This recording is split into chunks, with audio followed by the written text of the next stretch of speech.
मध्यकालीन भारत के इतिहास। यह जो है प्रीवियस ईयर का क्वेश्चन बैंक है। इसमें हम लोग हिस्ट्री के जो है दिल्ली सल्तनत को मुख्य रूप से देखेंगे। आइए, पहला प्रश्न है कि भारत में मोहम्मद गौरी ने किसको अपना प्रथम जो है इक़्ता प्रदान किया था? कुतुबुद्दीन ऐबक को प्रदान किया था। ऐबक की बात करेंगे तो ऐबक जो है मोहम्मद गौरी का गुलाम था, जिनके द्वारा जो है गुलाम वंश का स्थापना किया गया था। यहाँ तक कंप्लीट है। उसके बाद देखिए, कुतुबुद्दीन ऐबक की बात करेंगे तो यह जो है 1206 में जो है दिल्ली सल्तनत के गद्दी पर बैठा था। ठीक है, 1206 में बैठा था। उसके बाद अगला प्रश्न आता है कि नालंदा बिहार का ध्वंस किसके द्वारा किया गया था? बताइए। बख्तियार खिलजी। नालंदा बिहार की बात करेंगे तो यह जो है बख्तियार खिलजी के द्वारा जो है ध्वंस किया गया था, जो कुतुबुद्दीन ऐबक का क्या था? सेनानायक था। ठीक है। और प्रश्न पूछा जाता है कि बख्तियार खिलजी के द्वारा जो है नालंदा विश्वविद्यालय पर जो है कब आक्रमण किया गया था? तो यह जो है 1198 में किया गया था। कंप्लीट है। देखिए, 1178 ईस्वी में बख्तियार खिलजी कुतुबुद्दीन ऐबक का एक सैन्य सिपह सलार था। बख्तियार खिलजी जो है दिल्ली सल्तनत में जो है इन्होंने जो है यानी जो सुल्तान था दिल्ली का, तो इन्होंने जो है सुल्तान का जो है पद धारण नहीं किया था, बल्कि क्या कह के जो है शासन कर रहा था कि हम जो है सिपह सलाहर हैं। ठीक है। उसके बाद देखिए, मोहम्मद गौरी ने भारत में तुर्क राज की स्थापना की। भारत में तुर्क राज का स्थापना किसके द्वारा किया गया था? मोहम्मद गौरी के द्वारा किया गया था। गौरी का प्रथम आक्रमण जो है 1175 में हुआ था। ठीक है, मुल्तान के विरुद्ध था। गौरी का पहला आक्रमण जो है भारत में कब हुआ था? 1175 में हुआ था, जो मुल्तान के विरुद्ध था। ठीक है। उसके बाद देखिए, अगला प्रश्न है 1178 ईस्वी में गुजरात के विरुद्ध। देखिए, 1178 में जो है गुजरात के विरुद्ध जो है दूसरा आक्रमण था। 1179-80 ईस्वी में पंजाब तथा 1191 ईस्वी में तराइन का जो है प्रथम युद्ध में जो है पृथ्वीराज चौहान तृतीय और मोहम्मद गौरी के मध्य हुआ था। तो प्रश्न पूछा जाता है कि तराइन का प्रथम युद्ध कब हुआ था? 1191 में हुआ था। किसके किसके बीच हुआ था? मोहम्मद गौरी और पृथ्वीराज चौहान के बीच। ठीक है, जिसमें जीत किसकी हुई थी? पहली बार पृथ्वीराज चौहान की जीत हुई। ठीक है। दूसरा युद्ध कब हुआ था? 1192 में। किसके किसके बीच हुआ था? मोहम्मद गौरी एवं पृथ्वीराज चौहान के बीच हुआ था। ठीक है। मोहम्मद गौरी का सहायता किसने किया था? पृथ्वीराज चौहान के ससुर जी जो थे, ठीक है, उनके द्वारा जो है मोहम्मद गौरी का जो है मतलब सहयोग किया गया था, जिनके कारण से जो है पृथ्वीराज चौहान की जो है दूसरे युद्ध में हार होती है। ठीक है। उसके बाद देखिए, अगला प्रश्न है मोहम्मद गौरी गुजरात के चालुक्यों द्वारा कब पराजित हुआ था? मोहम्मद गौरी की बात करेंगे तो गुजरात के जो है चालुक्यों द्वारा कब पराजित हुआ था? ऑप्शन है 1192, 1191, 1185, 1178। इसका जो राइट आंसर हो जाएगा 1178 हो जाएगा। 1178 हो जाएगा। ठीक है। मोहम्मद गौरी ने 1175 ईस्वी में मोहम्मद गौरी का जो पहला आक्रमण था, मोहम्मद गौरी जब भारत आया हुआ था, ठीक है, तो पहला आक्रमण जो है 1175 में किया था। ठीक है। ठीक है, कहाँ किया था? मुल्तान के विरुद्ध किया था। ठीक है, मुल्तान के विरुद्ध किया था। और उसके बाद जो है इसका जो है सबसे बढ़िया आक्रमण जो है यानी 1175 में किया था, और उसके बाद 3 साल के बाद यानी 1178 में किया था। 1178 में किया था। कायदरों की लड़ाई में गुजरात के चालुक्य वंश के शासक मूलराज द्वितीय के द्वारा जो है पराजित हुआ था। देखिए, मोहम्मद गौरी जो है पहला आक्रमण जो है 1175 में किया था, दूसरा 1178 में किया था, जो लगभग ठीक ठाक आक्रमण था। उस समय शासक कौन था? मूलराज द्वितीय था। ठीक है, या भीम प्रथम भी उसी का नाम था। ठीक है। उसके बाद आइए, मोहम्मद गौरी एवं पृथ्वीराज चौहान के बीच 1191 में जो तराइन का प्रथम लड़ाई हुआ था। ठीक है, यहाँ तक कंप्लीट है। और 1192 में जो है दूसरी लड़ाई हुआ था। ठीक है। वह प्रथम मुस्लिम शासक कौन था जिसने शासन के सिद्धांत को, राजाओं का जो है ईश्वरीय अधिकार सिद्धांत को सम्मान प्रतिपादित किया था? ठीक है। देखिए, प्रश्न समझिए, वह प्रथम मुस्लिम शासक कौन था जिसने शासन के सिद्धांत, ठीक है, शासन के सिद्धांत को राजाओं का ईश्वरीय अधिकार सिद्धांत के समान प्रतिपादित किया था? पृथ्वीराज चौहान। कौन सा शासक था जिसने अपने मतलब कौन सा पहला शासक था जिसने राजत्व का देवीय सिद्धांत का प्रतिपादन किया था? बलबन के द्वारा किया गया था। ठीक है। कौन था? और बलबन जो है खुद को जो है ईश्वर का छाया कहता था। उन्होंने क्या कहता था कि हम जो है ना मतलब शासन करने के लिए आया। हाँ, शेडो ऑफ गॉड कहा था, मतलब ईश्वर का छाया कहता था। बलबन अपने आप खुद को कहता था। और बलबन के द्वारा जो है सिजदा एवं पोबस का जो है प्रारंभ किया गया था। ठीक है। चहलगामी का किया था? तुर्कान ए चहलगानी चहलगानी का तुर्कान ए चहलगानी को नष्ट करने का काम जो है किसके द्वारा किया गया था? बलबन बलबन के द्वारा। स्टार्ट किया था। तुर्कान ए चहलगान को शुरुआत किसने किया था? इल्तुतमिश। इल्तुतमिश के द्वारा किया गया था। ठीक है। 1266 ईस्वी में जो है दिल्ली के मामलुक राजवंश के 90 सुल्तान गयासुद्दीन बलबन ने 1266 से 1287 तक जो है दिल्ली के सुल्तान के रूप में जो है भारत का शासन किया था। 66 से 87 तक रहा 86 से 87 तक किया था। और नसरुद्दीन महमूद का जो है हत्या करके, जो इनके दामाद थे उनके जो है हत्या करके जो है यह जो है दिल्ली के गद्दी पर बैठा था। ठीक है। बलबन ने चहलगानी की समाप्ति की, यानी बलबन ने चहलगानी यानी तुर्कान ए चहलगान का समाप्त किसके द्वारा किया गया था? बलबन के द्वारा। बलबन के द्वारा। तुर्कान ए चहलगान की बात करेंगे तो क्या था? तुर्कान ए चहलगान जो है एक प्रकार का क्या था? कैबिनेट था, यानी मंत्रिमंडल था, जिसमें 40 सदस्य हुआ करता था। ठीक है। जिसकी व्यवस्था किसके द्वारा किया गया था? इल्तुतमिश के द्वारा। और समाप्त जो है किसके द्वारा किया गया था? बलबन के द्वारा किया गया था। ठीक है। बलबन ने राजत्व के जो है सिद्धांत के अनुसार सुल्तान नियाबत एक खुदाई अर्थात ईश्वर का प्रतिनिधि, ठीक है, उसने जिले ए इलाही की उपाधि धारण की थी। बलबन ने कौन सा उपाधि धारण करके जो है गद्दी पर बैठा था? जिले ए इलाही की उपाधि धारण करके जो है गद्दी पर बैठा था। बलबन ने दरबार में सिजदा एवं पोबस जैसी ईरानी पद्धति जो है लागू किया था। बलबन ने एक सैन्य विभाग दीवान ए अर्ज की व्यवस्था की थी। दीवान ए अर्ज किसके द्वारा व्यवस्था किया गया था? बलबन के द्वारा। बलबन ने मतलब किसके उपाधि, बलबन को एक उलूग खां का उपाधि जो किसके द्वारा दिया गया था? उलूग खां की उपाधि की बात करेंगे तो किसके द्वारा दिया गया था?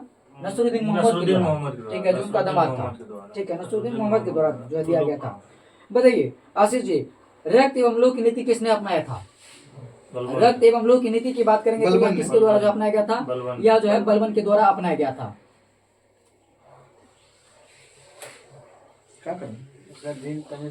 ठीक है। लोह एवं रक्त की नीति किसने अपनाया था? बलबन के द्वारा अपनाया गया था। ठीक है। तुगरिल खान ने किसके शासन काल के दौरान जो है विद्रोह किया था? बलबन। तुगरिल खान की बात करेंगे तो यह जो है बलबन के समय में जो है विद्रोह किया था। तुगरिल खान ने बलबन के शासन काल के दौरान विद्रोह किया था। तुगरिल खान बता रहे हैं। यह विद्रोह उसने बंगाल में जो है अमीन खान की नियुक्ति के खिलाफ किया था। ठीक है। बलबन गुलाम वंश का शासक था। इन्होंने लोह एवं रक्त की नीति जो है प्रणाली शुरू की थी। इसने नवरोज उत्सव सिजदा एवं पोबस प्रणाली जो है शुरू किया था। इल्तुतमिश शासक था, कहाँ का? इल्तुतमिश गुलाम वंश का शासक था। ठीक है, जो 1206 से लेकर के 1236 तक 1206 सॉरी यहाँ देखिए 66 से 87 तक। नहीं, वो तो बलबन का शासन काल था ना। यह जो है इल्तुतमिश के बारे में देखेंगे तो इल्तुतमिश जो है 1210 में जो है कुतुबुद्दीन ऐबक का जो है मृत्यु हो जाता है। उसके बाद जो है इल्तुतमिश जो है कहाँ की गद्दी पे? दिल्ली साम्राज्य की गद्दी पे बैठता है। हाँ, दिल्ली सल्तनत गद्दी पे बैठता है। 1211 में जो है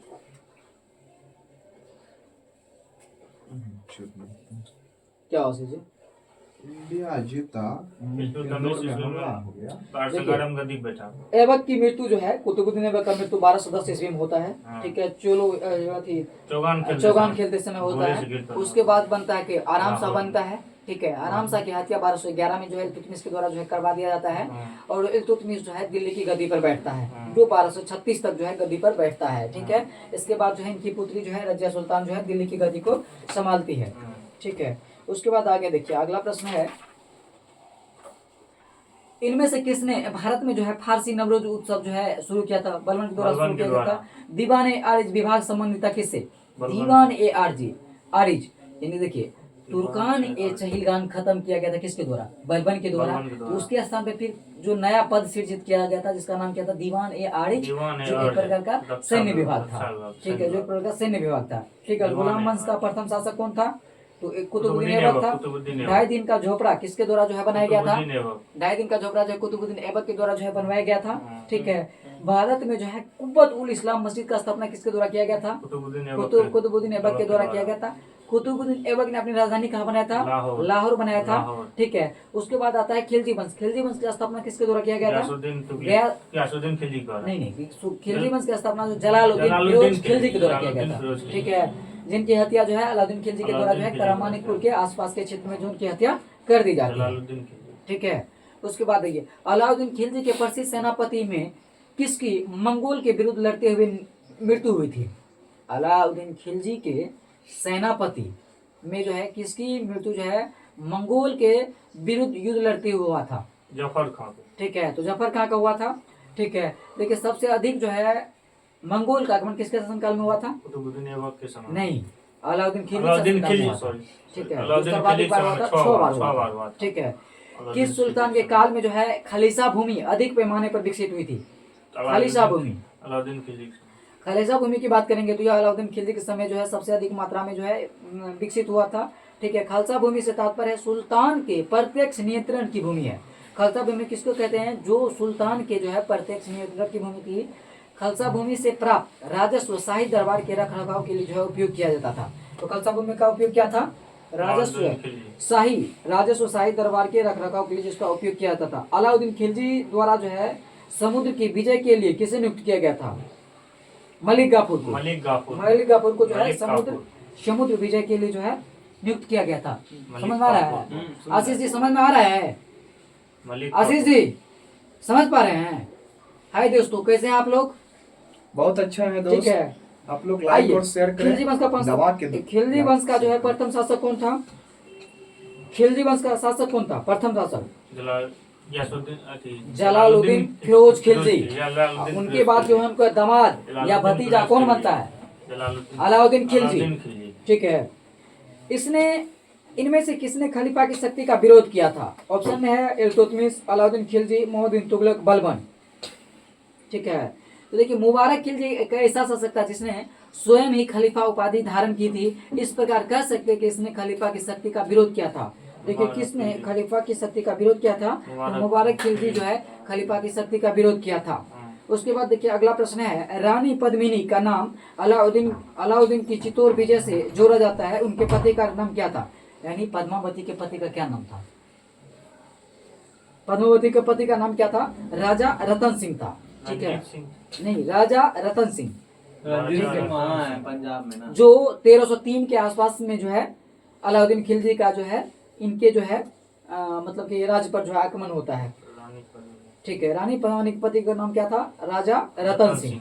ठीक है, उसके बाद अलाउद्दीन खिलजी के आक्रमण के समय देवगिरी का शासक कौन था?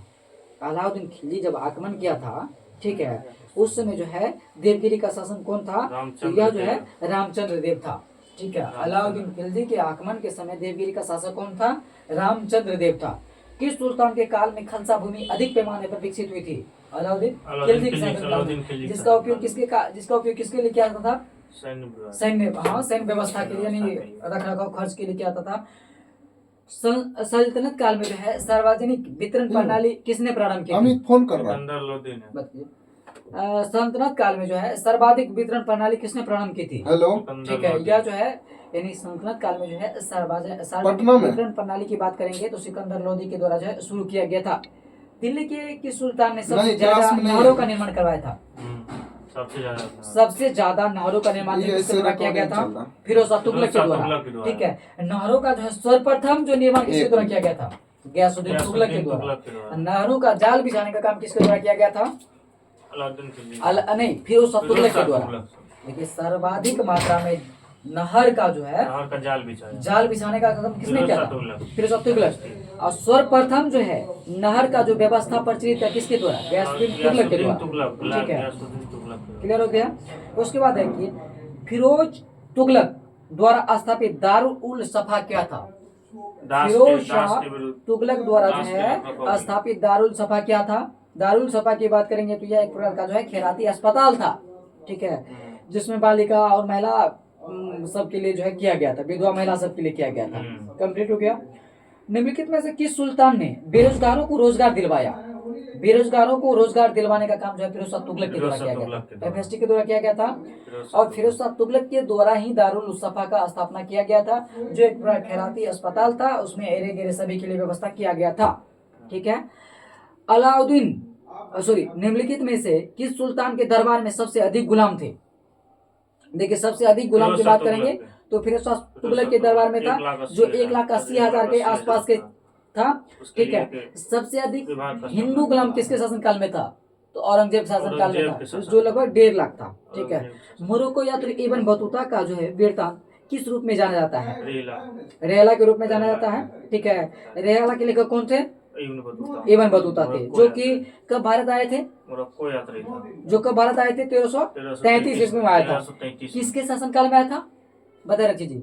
एमबीटी के शासनकाल में आया था। मोहम्मद मोहम्मद बिन तुगलक के बिन शासनकाल में आया था। तुगलक कब आया था? 1333 में आया 1333 था। में। ठीक है। निम्नलिखित में से किस सुल्तान ने फलों की गुणवत्ता सुधारने के लिए उपाय किया था? तो यह जो है किसके द्वारा किया गया था? फिरोज शाह तुगलक के द्वारा किया गया था। तैमूर के आगमन के बाद भारत में किस वंश का राज स्थापित हुआ था? तैमूर सैयद सैयद वंश। अजी बताइए, तैमूर का जो है भारत पर आक्रमण जो है कब हुआ था? 1398 में हुआ था। 1398 में हुआ था। और उसके बाद जो है किस वंश का स्थापना होता है? सैयद वंश का स्थापना होता है। ठीक है। निम्नलिखित में से किस सुल्तान ने एक नगर बसाया था? अब आगरा है, जो जहां अब आगरा है। आगरा की बात करेंगे तो आगरा नगर का स्थापना किसके द्वारा किया गया था?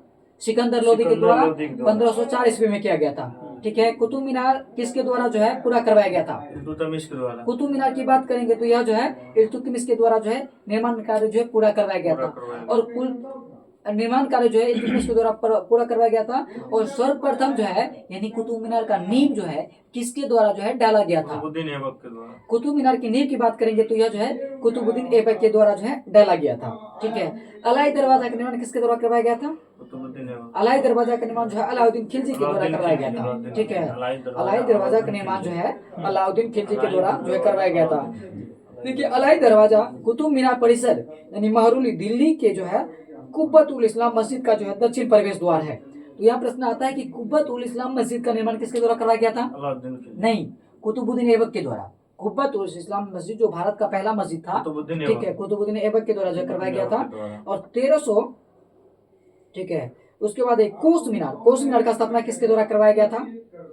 कोस मीनार जो है क्या था? कोस मीनार एक जो है दूरी निर्धारक था। ठीक है। कोस मीनार का प्रयोग शेषशाह सूरी के समय जीटी रोड के किनारे के जो है समीप एक दूरी के निर्धारक के रूप में जो है किया गया था। हर कोस पर जो है एक मीनार बनाई गई थी। ठीक है। कोस मीनार क्या था?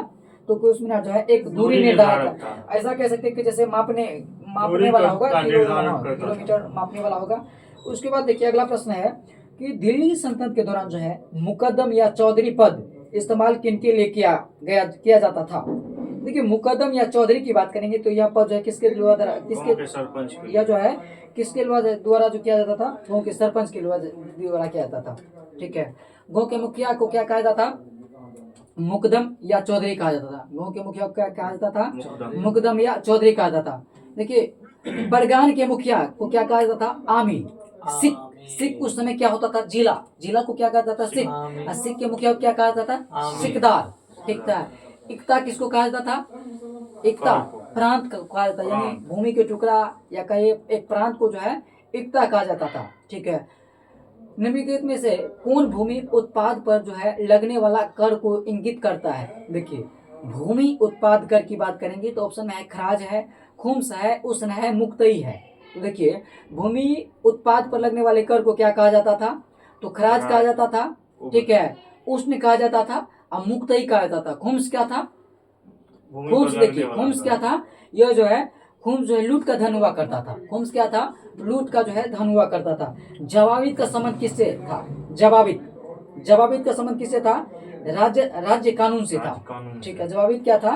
राज्य कानून। देखिए, अकबर की सरकार का आधार न केवल शरीयत था अपितु बदायूनी के शब्द में जवाबित अर्थात राज्य के कानून पर आधारित था। किसका? अकबर के शासनकाल की हम लोग बात कर रहे हैं। 1579 में मजहब ने अकबर को इमाम और अमसुल्ली तथा मुख्य विधिक पदाधिकारी यानी मुजहिद बना दिया था। ठीक है। अगला प्रश्न है सल्तनत काल के सिक्के यानी टाका, सासगनी एवं जीतल किन धातुओं से बने होते थे? टाका किसको कहते थे? चांदी के जो है टाका बनाया जाता था और तांबा की जो है उसको जीतल कहा जाता था। सल्तनत काल में ये कहा तो चांदी को किस नाम से जाता था? टका के नाम से, यानी मुद्रा को, चांदी की मुद्रा को टका के नाम से जानते थे और जो है तांबा की मुद्रा को सासगनी या जीतल कहते थे। ठीक है। उसके बाद देखिए अगला प्रश्न है बारहमासा की रचना किसके द्वारा किया गया था? बारहमासा की रचना किसके द्वारा किया गया था? मलिक मोहम्मद जैसी के द्वारा जो है बारहमासा की रचना किया गया था। ठीक है। मिनहाज देखिए तबाकत नासरी का लेखक कौन था? मिनहाज तबाकत ए नासरी का लेखक कौन था? मिनहाज उस सिराज। ठीक है, तबाकत ए नासरी ग्रंथ की रचना मिनहाज उस सिराज ने फारसी भाषा में किया था। तबाकत ए नासरी किसके द्वारा लिखा गया था? मिनहाज उस सिराज के द्वारा। किस भाषा में? फारसी भाषा में। ठीक है, मिनहाज उस सिराज मध्य एशिया के निवासी थे जो इल्तुतमिश के समय नसरुद्दीन कोवाचा के अभियान के दौरान भारत आया था। मिनहाज उस सिराज कहाँ के थे? यह जो मध्य एशियाई थे जो इल्तुतमिश के समय नसरुद्दीन कोवाचा के जो है अभियान के दौरान भारत आया हुआ था। विजयनगर साम्राज्य का अवशेष कहाँ मिलता है? यह जो है हम्पी के आसपास के क्षेत्र में मिलता है। विजयनगर साम्राज्य की बात करेंगे तो उनका अवशेष कहाँ मिलता है? हम्पी के क्षेत्र में मिलता है। ठीक है, विजयनगर साम्राज्य 4 विभिन्न वंशों ने शासन किया था। विजयनगर साम्राज्य में जो है 4 वंशों के द्वारा जो है शासन किया गया था, जिसमें संगम वंश है, शुलुक वंश है, तुलु वंश है, अराविडु वंश है। इसका ट्रिक होता है संगम सतुआ, यानी संगम वंश, शुलुक वंश, तुलु वंश और अराविडु वंश होता है। ठीक है, एक प्रश्न पूछा जाता है कि संगम सतुआ, इसका ट्रिक होता है फारसी यात्री अब्दुल रजाक भारत में किस राजा के शासन काल में आया था? अब्दुल रजाक किसके शासन काल में आया हुआ था? तो अब्दुल रजाक की बात करेंगे तो यह जो है देवराज द्वितीय के शासन काल में आया था। ठीक है, अब्दुल रजाक की बात करेंगे तो यह जो है किसके शासन काल में आया था? देवराज द्वितीय के शासन काल में आया हुआ था। ठीक है, विजयनगर साम्राज्य के संस्थापक कौन थे? विजयनगर साम्राज्य की स्थापना जो किसके द्वारा किया गया था? 1336 में जो है हरिहर एवं बुक्का के द्वारा जो है किया गया था। ठीक है, विजयनगर साम्राज्य की स्थापना किसके द्वारा किया गया था? हरिहर एवं बुक्का के द्वारा। कब किया गया था? 1336 ईस्वी में किया गया था। ठीक है, उसके बाद देखिए हरिहर की बात करेंगे तो हरिहर जो है 1377 से लेकर 1406 ईस्वी तक जो है शासन किया था। ठीक है, हरिहर द्वितीय। विजयनगर के राजा कृष्णदेव राय ने गोलकुंडा का युद्ध किस राजा के साथ लड़ा था? देखिए, विजयनगर के राजा कृष्णदेव राय जो है गोलकुंडा का युद्ध जो है किस राजा के साथ लड़ा था? कृष्णदेव राय की बात करेंगे तो यह जो है गोलकुंडा का युद्ध जो है कुलुब कुतुब शाह के नेतृत्व में कुलुब कुतुब शाह के साथ लड़ा था। ठीक है, उसके बाद अगला प्रश्न है विजयनगर साम्राज्य की वित्तीय व्यवस्था की मुख्य विशेषता क्या थी? विजयनगर साम्राज्य की बात करेंगे। ठीक है, विजयनगर साम्राज्य की वित्तीय व्यवस्था का मुख्य विशेषता क्या था? तो इनका मुख्य विशेषता की बात करेंगे तो भू राजस्व था। ठीक है, विजयनगर साम्राज्य की वित्तीय व्यवस्था का मुख्य विशेषता क्या था? तो भू राजस्व था। ठीक है, बहमनी साम्राज्य का संस्थापक कौन था? देखिए, बहमनी साम्राज्य की बात करेंगे तो इनका स्थापना किसके द्वारा किया गया था? तो इनका स्थापना जो है अलाउद्दीन हसन के द्वारा किया गया था। अलाउद्दीन हसन के द्वारा जो है किया गया था। ठीक है, मोहम्मद बिन तुगलक की सेना का जो है सूबेदार था कौन? यह जो है अलाउद्दीन बहमन शाह था। कश्मीर का अकबर नाम से प्रसिद्ध कौन था? कश्मीर का अकबर सुल्तान जैनुला आबादी। ठीक है, शेख बहाउद्दीन जकरिया किस संप्रदाय से थे? शेख बहाउद्दीन जकरिया की बात करेंगे तो यह जो है सुहारवादी संप्रदाय से संबंधित थे। ठीक है, भक्ति आंदोलन। हाँ, उसके बाद देखिए थोड़ा सा बचेगा। ठीक है, अगला देखिए फिरदौसी सिलसिला इसके संस्थापक जो है मध्य एशिया के जो है सैफुद्दीन बखरजी थे। ठीक है, नाम पंथियों, सिद्धों और योगियों ने भक्ति धर्म को किस क्षेत्र में जो है लोकप्रिय बनाया था? देखिए, नाम पंथियों, सिद्धों और योगियों की बात करेंगे तो यह जो है उत्तर भारत में जो है लोकप्रिय बनाया था। ठीक है, सभी भक्ति संतों के मध्य एक समान विशेषता थी क्या? यह जो है अपनी वाणी को उसी भाषा में लिखा जिसे उनके भक्ति समझते थे। ठीक है, उसके बाद देखिए, उसके बाद हम लोग मुगल साम्राज्य को पढ़ेंगे। तो मुगल साम्राज्य जो है कल हम लोग शुरू करेंगे। सब रोके नहीं, उसको रोके।